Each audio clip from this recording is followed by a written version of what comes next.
শোক প্রকাশ সাকিব আল হাসানের। বাংলাদেশের সাবেক প্রধানমন্ত্রী এবং বিএনপি চেয়ারপারসন বেগম খালেদা জিয়ার ইন্তেকালে গভীর শোক প্রকাশ করেছেন তারকা এই অলরাউন্ডার। সাকিবকে নিয়ে এতদিন ছিল ভিন্ন ভিন্ন রকম আলোচনা, তবে ফেসবুকে লেখা শোক বার্তায় পক্ষ বিপক্ষ ছেড়ে তিনিও সামিল হলো। সাকিব এই শোকের মুহূর্তে মরহুমার পরিবার এবং স্বজনদের প্রতি আন্তরিক সমবেদনা জানিয়েছেন।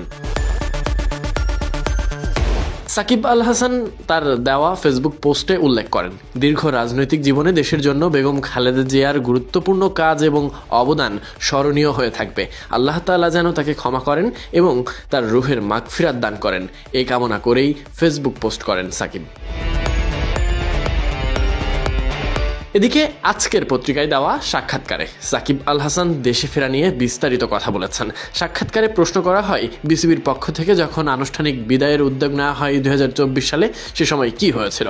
তিনি বলেন, সে সময় দেশে আসা সম্ভব হয়নি। তিনি উল্লেখ করেন, নিরাপত্তা এবং সামগ্রিক পরিস্থিতি বিবেচনায় নিয়ে সিদ্ধান্ত নিতে হয়েছে এবং শেষ মুহূর্তে অবস্থার পরিবর্তনের কারণেই দেশে ফেরা সম্ভব হয়নি।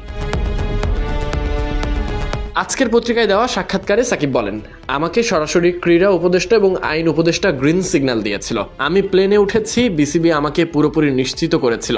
এরপরই আমি প্লেনে উঠেছি যুক্তরাষ্ট্র থেকে। দুবাইয়ে নামার পর সব জায়গা থেকে আবার না বলছে না, তাদের নাকি 12 ঘন্টার মধ্যে পরিস্থিতি অনেক পরিবর্তন হয়ে গেছে। যদি না আসি তাহলে ভালো হয়, আমি আর যাইনি।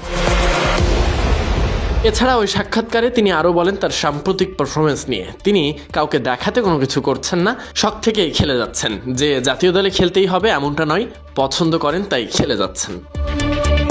সাদিক আহমেদ সানি।